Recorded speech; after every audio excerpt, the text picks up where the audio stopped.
Accommodate, मतलब हम जो लेट गो करते हैं ना, कि अगर सामने अपना कोई है तो हम ऐसे बोला रहे चलो जाने दो, उसका स्वभाव ही ऐसे है, चलो छोड़ दो कोई बात नहीं, है ना, इस तरह से हम छोड़ देते हैं। लेकिन क्या हम सबको, एक को अगर हम छोड़ रहे हैं तो हम दो को छोड़ सकते हैं, दो की बातों को नजरअंदाज कर सकते हैं। अगर हम दो की बातों को नजरअंदाज कर सकते हैं तो हम 5 की बातों को नजरअंदाज कर सकते हैं। 5 को अगर कर रहे तो क्या 20 को कर सकते हैं, 20 को कर रहे तो क्या 200 को कर सकते हैं। इसका मतलब है अगर 200 को कर रहे तो हम हर एक को कर सकते हैं नजरअंदाज। इसका मतलब क्या है कि हम में वो शक्ति है, लेकिन फिर से वही बात आ जाती है कि हमने मेरे अपनों के बारे से, अपनों के लिए वो रखी हुई है, बाकियों के लिए नहीं रखी है। लेकिन इससे तकलीफ किसको होती है, अशांत कौन होता है, हम, और फिर मन शांत नहीं रहता है।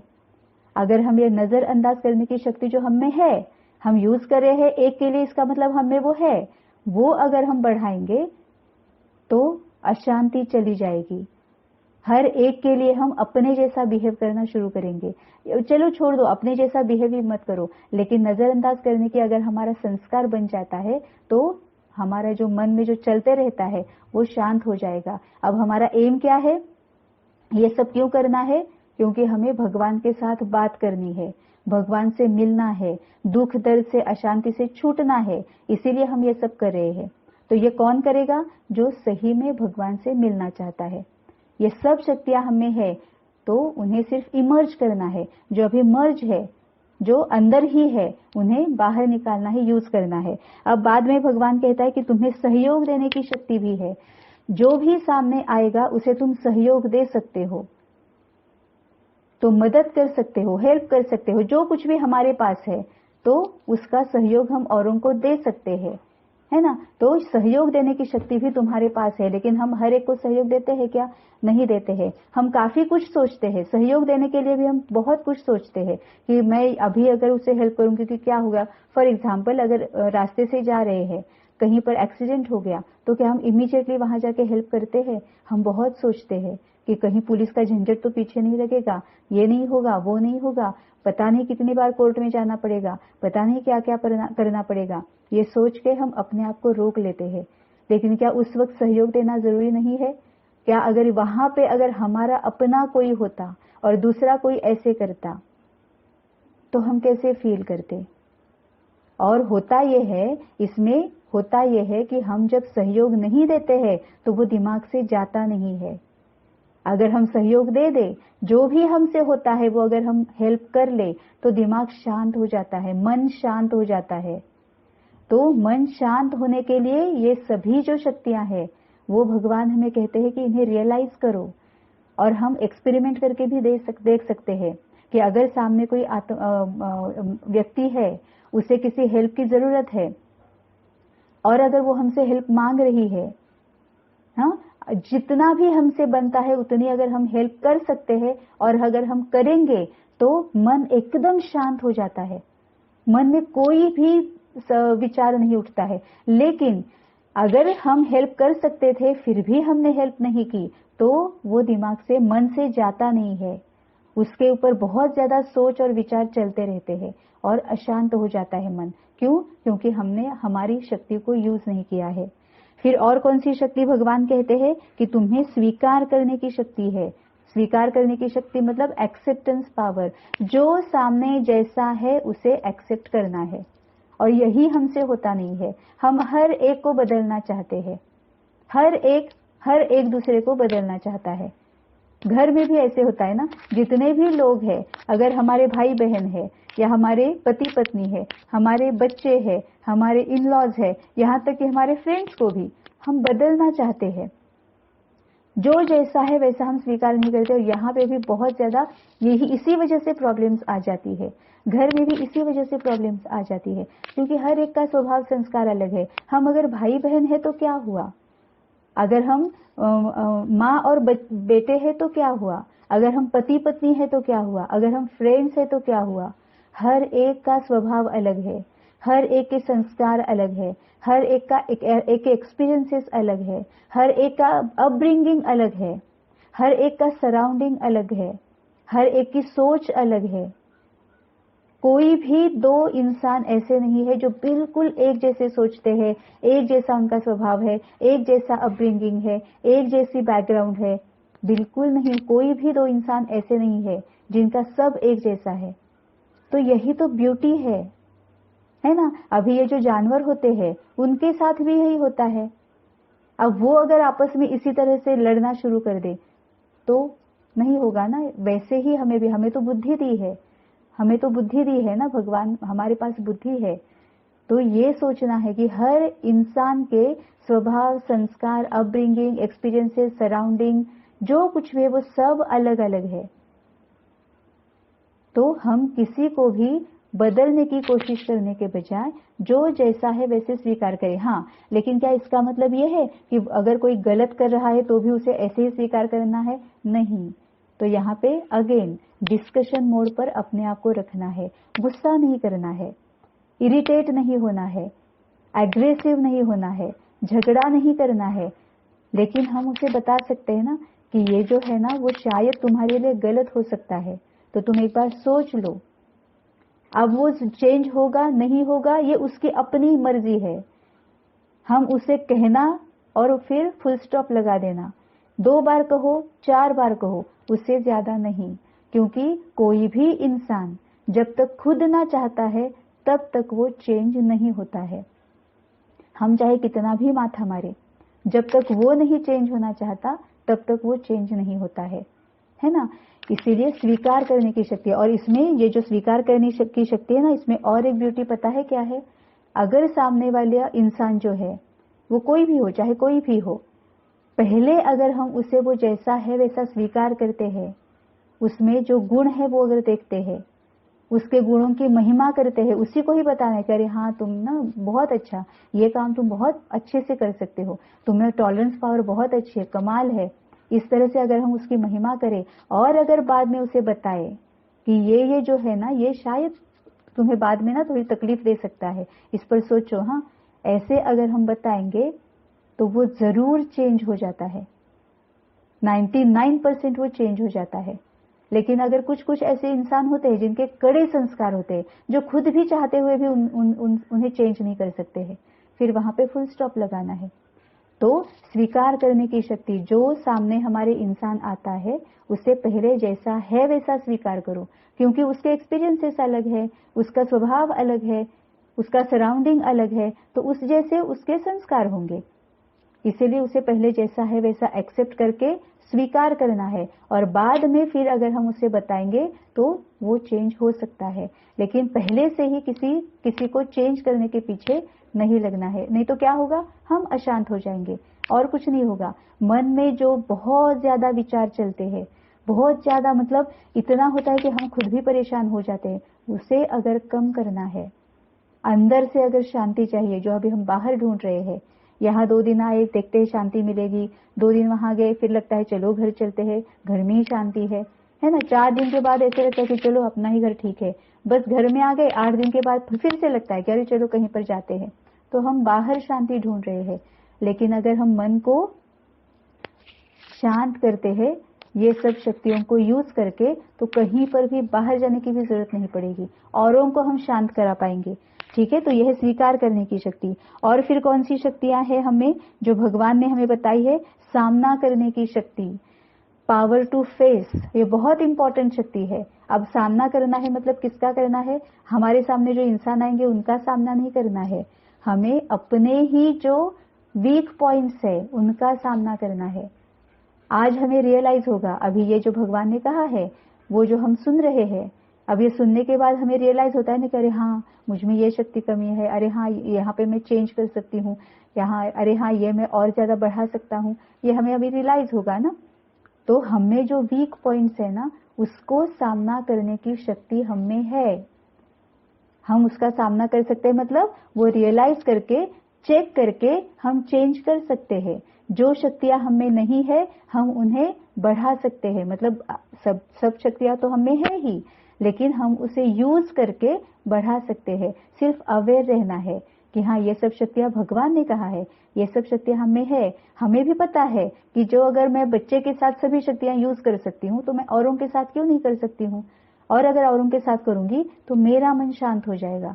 अभी इस वक्त तो हर एक ने अपने मन को संभालने की बहुत जरूरत है।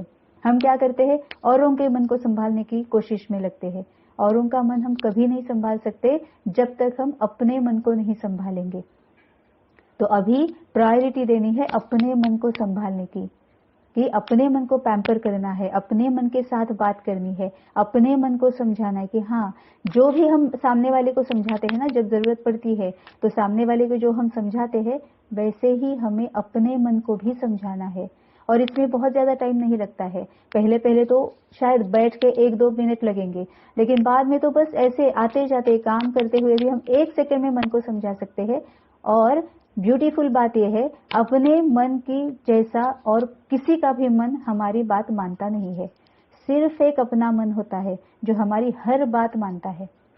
बस पहले थोड़ा सा एफर्ट्स देने पड़ते हैं, क्योंकि मन को आदत नहीं है ना किसी की बात मानने की, तो हमारी भी एकदम से नहीं मानता है। तो पहले थोड़े दिन 4-5 बार थोड़ा कॉन्शियस एफर्ट्स लेके उसे समझाना पड़ता है, लेकिन बाद में तो आते जाते बस हमारे कंट्रोल में इमीडिएटली आ जाता है, हमेशा के लिए आ जाता है।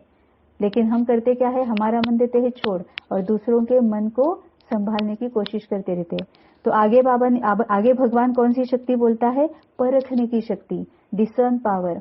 सामने जो भी इंसान आया है वो क्या चाहता है, वो जो बोल रहा है, वो जो कर्म में आ रहा है और वो जो चाहता है, इसमें डिफरेंस हो सकता है। तो ये परखना भी बहुत जरूरी है। अब ये ही इंसान के बारे में ही नहीं, घटना और परिस्थिति जो हमारे सामने आती है वो हमें क्या समझाना चाहती है, वो हमें कौन सा बदलाव करना चाहती है। अगर कोई घटना और परिस्थिति सामने आती है और अगर हम हलचल में आते हैं, अशांत हो जाते हैं, दुखी हो जाते हैं, तो हम इमीडिएटली क्या समझते हैं, क्या सोचना शुरू कर देते हैं कि ये परिस्थिति मेरे सामने आई और मैं दुखी हो गई, ये इंसान मेरे सामने आया और मैं दुखी हो गई, इस इंसान ने ना, इस घटना ने मुझे दुखी बनाया। यही हमारी पहली रिएक्शन होती है। लेकिन अगर हम ये सोचे कि मैं जो अशांत हो रही हूं, क्या इसमें मुझे कोई शक्ति बढ़ाने की जरूरत है, क्या यहाँ पे मेरी कोई शक्ति कम पड़ रही है, ये अगर मैं सोचती हूँ, मैं अगर सेल्फ चेकिंग करती हूँ, ये अगर मैं सेल्फ एनालिसिस करती हूँ, तो मैं अब परखने की शक्ति यूज कर रही हूँ।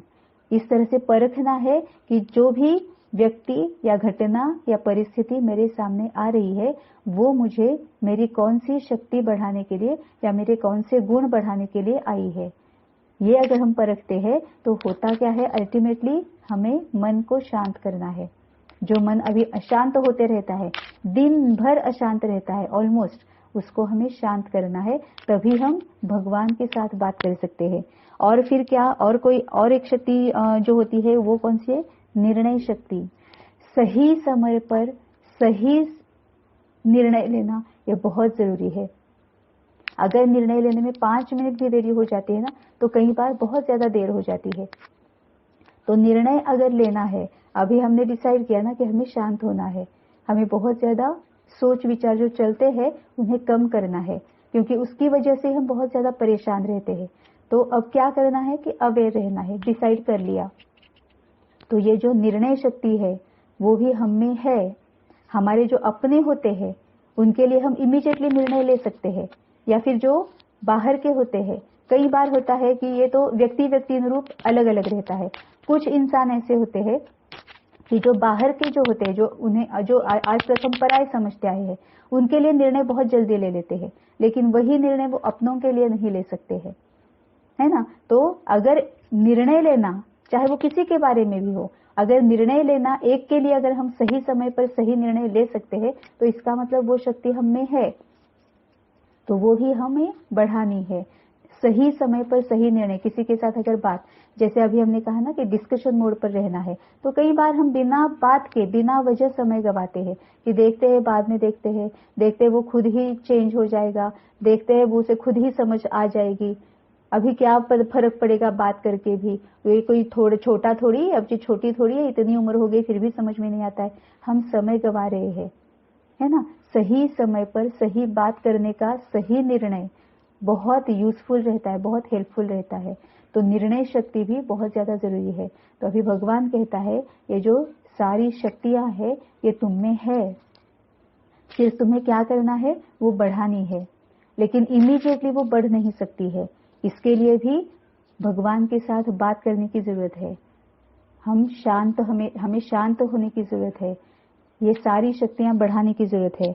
और फिर भगवान कहता है कि तुम्हें गुण भी बहुत है, शांति के साथ साथ गुण भी तुम्हें बहुत है। आत्मा, जो तुम आत्मा हो, मेरे बच्चे हो, तो मेरे में जो गुण है, शांति, आनंद, स्नेह, सुख, है ना, ये ज्ञान, ये जो मेरे में गुण है वो सभी गुण तुम में है। सिर्फ वो तुम महसूस नहीं कर पाते हो या अपनों के लिए रखते हो, सबके लिए नहीं रखते हो, इसीलिए वो बढ़ते नहीं है। अब शांति का गुण हम सब में है। शांति मतलब क्या है? हम शांत रह सकते हैं ना। अगर कोई चीज अपनों ने की तो हम शांति से उसे छोड़ दे सकते हैं, लेकिन किसी और ने की तो हम एकदम से मतलब फूट पड़ते हैं, एकदम से गुस्सा हो जाते हैं। ये हमारे मन पर होता है, हमारे ऊपर होता है कि मैं कब शांत रहूंगी, कब अशांत रहूंगी। फिर पवित्रता, ये भी हम में गुण है। पवित्रता मतलब क्या? एक गलत संकल्प, एक गलत सोच तक नहीं, ना ईर्ष्या, ना स्वार्थ, ना द्वेष, ना मत्सर, कुछ भी नहीं। हर एक के लिए बहुत अच्छे विचार, शुभ भावनाएं, शुभ कामनाएं। किसी का भी जो भी हो रहा है वो उसे अपने कर्मों के हिसाब से मिल रहा है। अब ये कर्मों के हिसाब से कैसे मिलता है वो हम आगे देखने वाले हैं, है ना। तो ये शांति है, पवित्रता है, सुख है। अभी हमारे पास जो कुछ भी है उसको देखना है, उसे कहते हैं सुखी रहना। लेकिन हम अभी क्या करते हैं? जो हमारे पास नहीं है उसे देखते हैं, जो औरों के पास है उसे देखते हैं और दुखी होते रहते हैं। जो औरों के पास है उसे देखकर दुखी होते हैं, जो हमारे पास नहीं है उसको देखकर दुखी होते हैं। लेकिन जो हमारे पास है उसका तो हमने उपभोग लिया ही नहीं है, उसका आनंद हम उठाते ही नहीं है, उसका सुख हमने लिया ही नहीं है।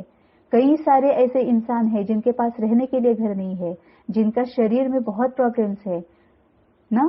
किसी को कोई बॉडी पार्ट नहीं है, किसी को बहुत ज्यादा रोग है, किसी कोई बेड से उठ नहीं पा रहा है, कई सारे, किसी के पास गाड़ी नहीं है ना, किसी के पास खाने के लिए नहीं है, 2 वक्त की रोटी किसी को नहीं मिल रही है ना। तो हम अपने पास जो है उसे नहीं देखते हैं, जो हमारे पास नहीं है उसमें ही हम लगे रहते हैं और दुखी होते रहते हैं। फिर स्नेह है, आनंद है, ज्ञान है, शक्तियां है जो अभी हमने देखी, ये सब कुछ हम में है। तो भगवान कहता है कि मैं जिस तरह से हूं, कि मैं सभी गुणों का, आनंद, ज्ञान, शांति, स्नेह, सुख, ये सब का मैं सागर हूं, और तुम मेरे बच्चे हो तो मेरे जैसे ही हो। सिर्फ अपने आप को रियलाइज करो, अपने गुणों को, अपनी शक्तियों को तुम रियलाइज करो। जब तुम ये रियलाइज करोगे, जब तुम इसे यूज करना शुरू करोगे, तो तुम शांत होते जाओगे, मन तुम्हारा शांत होने लगेगा। तो अभी ये भगवान के साथ ही हम बात कर रहे हैं ना। अब भगवान के साथ ये बात कैसे हो रही है? क्योंकि मन बुद्धि से हम भगवान से जुड़े हुए हैं। तो जहां पर हम मन बुद्धि से जुड़ेंगे वैसा आंसर हमें मिलेगा।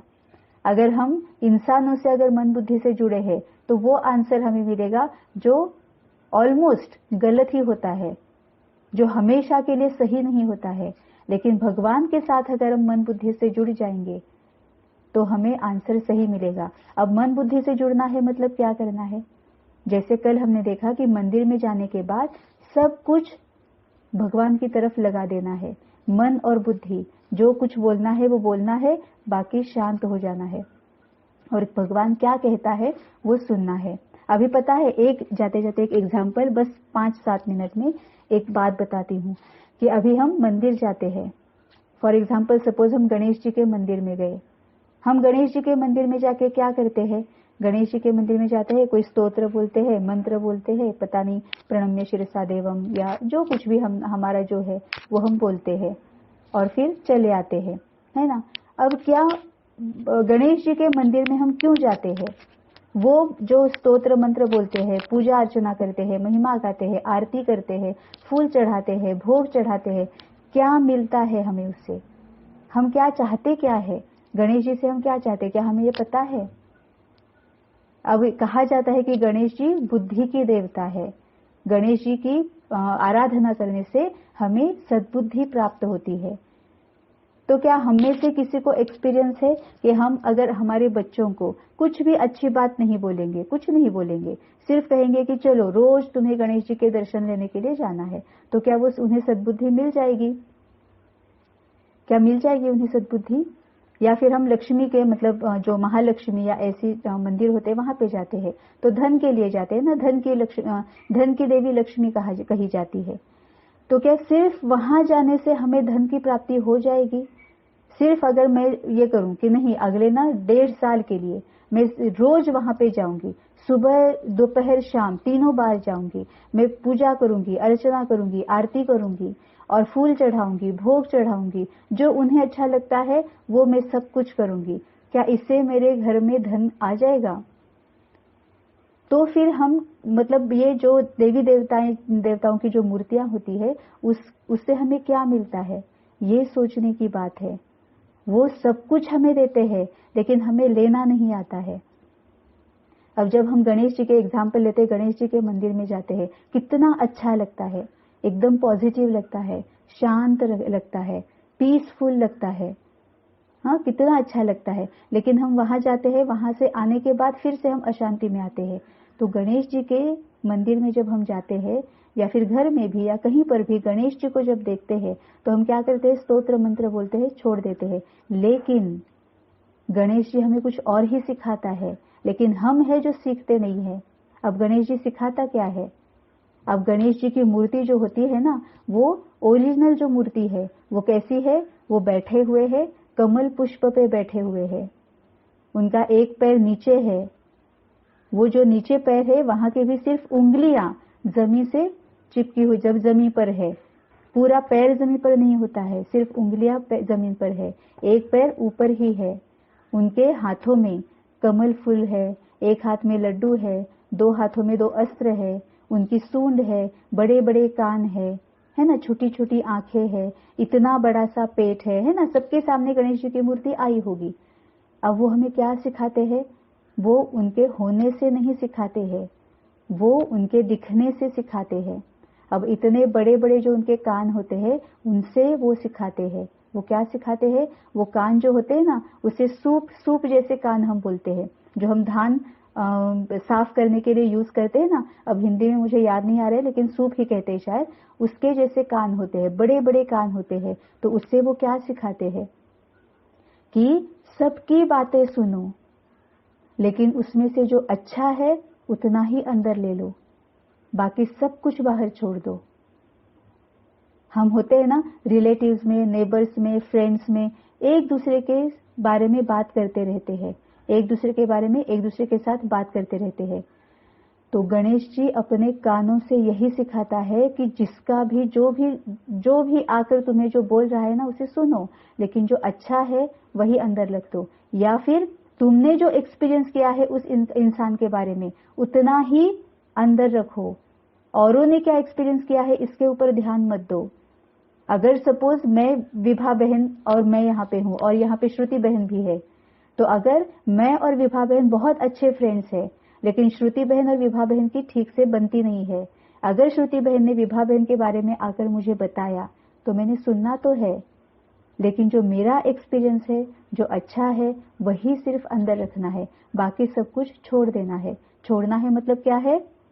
मैं विभा बहन के साथ जो कुछ भी आज तक बर्ताव करते आई हूं उसमें कोई फर्क नहीं होना चाहिए।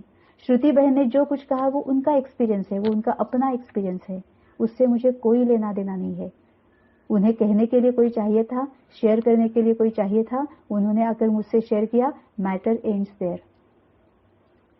इसका मुझ पर प्रभाव नहीं आना चाहिए, मैं उनके प्रभाव में नहीं आना चाहिए। मेरा जो विभा बहन के साथ एक्सपीरियंस है उसी के साथ मुझे चलना है। तो गणेश जी अपने कानों से ये सिखाते हैं। अब गणेश जी की सूंड है, इतनी बड़ी सूंड, हाथी की सूंड होती है ना, हाथी का ही है, उनका जो चेहरा है वो हाथी का है। अब हाथी के सूंड में कितनी पावर है, कितनी ताकत है, कितनी शक्ति है ना। एक इतना बड़ा सा जो एक पेड़ है वो भी वो पूरी तरह से उखाड़ देता है, लेकिन अगर उसी सूंड में बस न्यू बॉर्न बेबी, इतना सा 4 दिन का, 3 हफ्ते का, 1 महीना का बेबी अगर उसके सूंड में रख दे तो वो क्या करेगा? हाथी उसे बहुत संभाल कर हैंडल करेगा, बहुत संभाल कर रखेगा वो। अब उसमें शक्ति तो इतनी है कि बड़ा सा पेड़ होता है, वृक्ष होता है, वो भी वो उखाड़ दे, लेकिन क्या वही शक्ति वो इस नन्हे बच्चे के साथ यूज करता है? नहीं। तो हाथी की सूंड हमें सिखाती है, क्या सिखाती है? कि तुम में जो भी पावर है, चाहे पैसे की हो, चाहे सत्ता की हो, चाहे तुम्हारे रूप रंग की हो, चाहे तुम्हारे पोस्ट पोजीशन की हो, कोई भी पावर हो, हर जगह यूज नहीं करनी है। जहां पर जिस पावर का यूज होना चाहिए, जितना होना चाहिए, जरूरत है, तभी उसे यूज करना है। मतलब ही क्या? अहंकार में मत जाओ, अभिमान तक में मत जाओ, क्योंकि अभिमान और अहंकार, इसमें बहुत थीन लाइन होती है। पहले तो हम बोलते हैं कि स्वाभिमान तो होना चाहिए, बाद में हमें भी पता नहीं चलता है स्वाभिमान से हम अभिमान में कब चले गए, क्योंकि बहुत थीन लाइन होती है। और जब हम अभिमान में जाते हैं तो हमें भी पता नहीं चलता है कि हम अहंकार में कब चले गए।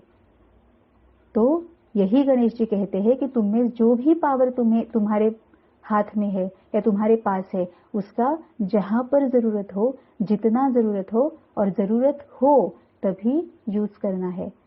अब गणेश जी का पेट इतना बड़ा दिखाते हैं, और हम क्या कहते हैं बच्चों को? हम वही सुनते आए, हम वही सबको सुना रहे हैं कि गणेश जी ना इतने सारे लड्डू खा लिए कि उनका पेट इतना बड़ा हो गया। अब सोचने की बात यह है कि हम क्या मैसेज दे रहे हैं? क्या हम एक सामान्य इंसान होने के बावजूद भी पेट से ज्यादा खाते हैं क्या? इतना बड़ा पतीला भर लाडू या फिर इतना बड़ा प्लेट भर लाडू हम खाते हैं क्या? नहीं। तो फिर इतना बड़ा पेट गणेश जी का क्या सुनाता, क्या हमें मैसेज देता है? ये कहता है वो, जिसकी भी जो भी बात तुमने सुनी है वो अपने तक ही रखो, अपने पेट में रखो। बोलते हैं ना, अपने पेट में रखो, बाहर निकालने की जरूरत नहीं है। तो किसी की भी गलती हो, कोई भी अगर गलत व्यवहार से, ठीक है, कोई उसमें विकार है, कोई उसमें वो गलत काम कर रहा है, तो उसे समझाओ, समझाना जरूर है, ऐसे नहीं कि समझाना है, लेकिन उसका मुख जो है ना वो सूंड के नीचे है। वो कहता है कि इस तरह से समझाओ को जिसको समझा रहे हो उसी को समझ में आ जाए। ऐसे नहीं कि बस 10 लोग सामने हैं और उसे हम समझा रहे हैं, नहीं, फिर तो वो जिसको हम समझा रहे हैं उसको इंसल्ट फील होती है, हम उसका इंसल्ट कर रहे हैं। तो सूंड के नीचे उसका मुख होता है कि जिसको समझाना चाहते हो उसी तक वो जाए। उसका मतलब इस तरह से दुनिया में नहीं उसका ये करना है ना? तो पेट में रखो बात, और जिसको सुनाना है उसको ही सुनाओ, इसीलिए उसका पेट बड़ा है। सबकी गलतियों को माफ कर दो, अपने तक रखो, माफ कर दो। अब गणेश जी क्या करते हैं? बैठते हैं कमल पुष्प पर। अब गणेश जी कितने हैं, कैसे हैं, हमें पता है, हमने देखा, मतलब मूर्ति दिखती है। कमल पुष्प कैसा है वो भी हमें पता है। क्या कमल पुष्प पर, किसी भी फूल पर इतना बड़ा देह बैठ सकता है क्या? तो फिर इसमें से वो क्या सिखाना चाहते हैं कि कमल पुष्प कितना नाजुक होता है ना? कितनी पंखुड़ियां और ये सब कितना नाजुक होता है, बस थोड़ा सा जोर से धक्का लग जाए तो वो टूट जाता है ना? पंखुड़ी निकल जाती है, फिर भी उस पर इतना बड़ा देह कैसे बैठ गया है? तो इससे ये वो समझाते हैं कि अपने मन को इतना हल्का रखो, कोई बोझ नहीं। ये गलत कर रहा है, उसने मेरा इंसल्ट किया, इसने मेरा अपमान किया, इसने मेरा आदर ही नहीं किया, ये इसने मुझे ऐसे बोला, पता नहीं ये मेरे साथ हमेशा ही ऐसे करता है। ये बोझ हम हमारे ऊपर ले लेते हैं ना, बोझ ले लेते हैं। तो अभी यहाँ इसी वक्त हम सभी 3 से 4 सेकंड के लिए भी अगर ये विचार करते हैं, ये सोचते हैं कि जो कुछ भी हो रहा है, मेरे आसपास जो भी कोई लोग है, कोई भी गलत नहीं है। हर एक का स्वभाव संस्कार अलग है, एक्सपीरियंसेस अलग है, सराउंडिंग अलग है ना, अपब्रिंगिंग अलग है। तो हर कोई अपने अपने हिसाब से सोच रहा है, अपने अपने हिसाब से कर्म में आ रहा है। उस वक्त जिसको जो सही लग रहा है वो कर रहा है ना? तो कोई गलत नहीं है। मुझे किसी के भी प्रति कोई भी शिकायत नहीं है। मैंने सबको माफ कर दिया है और मैं सबकी माफी मांगती हूँ। इस 3-4 सेकंड्स में भी कितना हल्का लगता है ना, पीसफुल लगता है, अंदर शांति रहती है। तो गणेश जी कहते हैं खुद को हमेशा ऐसे ही हल्के रखो कि तुम कमल पुष्प पर भी विराजमान हो सकते हो। इतने हल्के रहो, कोई बोझ मत लो, कोई सर पर बोझ मत लो। कौन कैसा है क्या है कुछ नहीं, हमें शांत रहना है, बस जो कुछ भी चल रहा है चलने दो, हमें शांत रहना है। डिस्कशन मोड पर रहो और बातों को मिटा दो। तो ये बोलता है गणेश जी, ये मैसेज देते हैं कमल पुष्प पर विराजमान रहकर। अब आगे और क्या है, उनके पैर है ना, एक है नीचे जमीन से उनकी उंगलियां चिपकी हुई है, एक ऊपर है। तो वही कहते हैं कि जब तक जरूरत है तब तक संसार में रहना है, कर्म करने हैं, सब ड्यूटीज निभानी है, रिस्पॉन्सिबिलिटीज निभानी है, हमारे कर्तव्य जो भी है, ड्यूटीज रिस्पॉन्सिबिलिटीज सब कुछ निभाने हैं। लेकिन जितने जरूरी है उतना ही, बहुत ज्यादा उसमें इंडल्ज नहीं होना है, बहुत ज्यादा इन्वॉल्व नहीं होना है। और साथ साथ एक पैर उनका ऊपर है कि जब भी हमारी ड्यूटीज रिस्पॉन्सिबिलिटीज फुलफिल होती है बस अपने आप को उसमें से निकाल दो, जिससे ही हम वानप्रस्थाश्रम कहते हैं, है ना। हमने हमारे बच्चों को तैयार कर दिया है, उन्हें क्या सही क्या गलत सब कुछ सिखा दिया है, उन्हें गाइड कर दिया है, जो भी कुछ अच्छा है बुरा है, सही है गलत है, योग्य है अयोग्य है, सब हमने उन्हें सिखा दिया है, हमने उन्हें तैयार कर दिया। अब उन्हें छोड़ दो, अब उसमें इन्वॉल्व होकर और ज्यादा कॉम्प्लिकेशंस मत बढ़ाओ। अब जितना जरूरी है उतना ही बोलो, जो जरूरी है बहुत प्यार से बोलो। अगर कोई सामने से पूछता है तभी बोलो, और अगर पूछता है इसीलिए ये भी कंपल्शन नहीं करना है कि मुझे पूछा है ना तो तुम्हें ये करना ही पड़ेगा, नहीं। जो मुझे पता था, मेरा जो एक्सपीरियंस था, जो मेरा ज्ञान था, जो मैंने पढ़ा हुआ है, जो मुझे पता है, जो मैंने समझ लिया है, मैंने तुम्हारे साथ शेयर कर लिया है। अब उसे यूज करना है नहीं करना है तुम जानो, करोगे अच्छा है, नहीं करोगे तो भी अच्छा है, क्योंकि शायद तुम्हें ऐसे लगता है कि वो यूज करने के में कोई फायदा नहीं है, ठीक है कोई बात नहीं।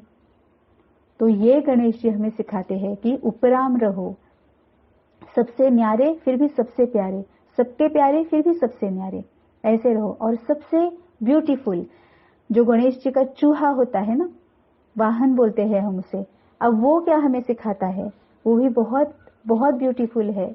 अब पूरी सृष्टि में जो भी लिविंग बींग्स है ना, जो भी सजीव है, 5000 अराउंड 5000 स्पीशीज है, लिविंग बींग्स है, सजीव है, उसमें से एक और सिर्फ एक चूहा ही ऐसे है जो काटता है तो समझ में नहीं आता है।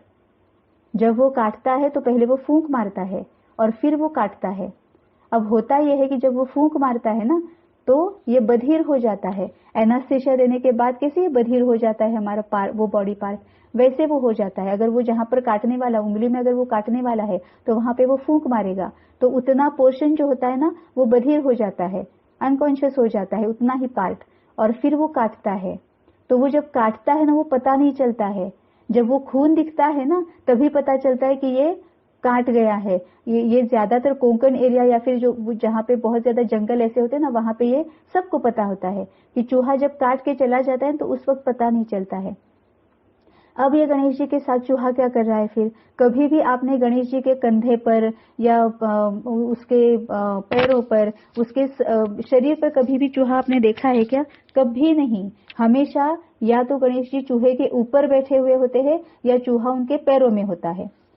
तो अब यहाँ पे गणेश जी ये कहना चाहते हैं कि ये जो चूहा है ना, जो काटने के बाद समझ में नहीं आता है, ऐसे ही ये हमारे सारे विकार है, कामना, क्रोध, लोभ, मोह, मत्सर, अहंकार, ईर्ष्या, द्वेष, स्वार्थ, आलस्य, ये जो 10 विकार और उनके भी और सारे बाल बच्चे, सभी कमजोरियां, कमजोरियां, ये जो है ना, जो हमें अशांत करती है, जो हमें दुखी करती है, ये जो विकार है ये ऐसे चूहे की तरह होते हैं। वो जब हमारे पास आते हैं ना तो हमें बधिर कर देते हैं और हमें पता ही नहीं चलता है कि वो हम कब हमारे हो गए। अब सबसे पहले क्रोध कब आया था? क्या हम में से कोई बता सकता है कि सबसे पहली बार मैंने कब गुस्सा किया था? सबसे पहली बार मुझे कब द्वेष हुआ था या ईर्ष्या हुई थी? सबसे पहली बार मैं स्वार्थ में कब आई थी? सबसे पहली बार मैं आलस्य में कब आई थी? क्या हम में से कोई ये बता सकता है? कोई बता नहीं सकता, हम कोई बता नहीं सकते। क्यों? क्योंकि ये विकार चूहे की तरह होते हैं, धीरे धीरे धीरे धीरे आते हैं और हमारा हिस्सा बन जाते हैं। इसीलिए सभी विकारों को, सभी कमजोरियों को अपने कंट्रोल में रखना है, उन पर सवार होकर रहना है, उन्हें अपने कंट्रोल में रखना है, क्योंकि हमारे आसपास होंगे ही वो। कोई भी इंसान ऐसे नहीं है कि जिनके आसपास ये विकार नहीं होते हैं, हम सबके आसपास ही ये घूम रहे होते हैं, लेकिन हमें उन पर कंट्रोल रखना है, उन्हें अपने पैरों के तले रखना है। ये चूहे के थ्रू ये गणेश जी मैसेज देते हैं, सीख देते हैं, सिखाते हैं, है ना।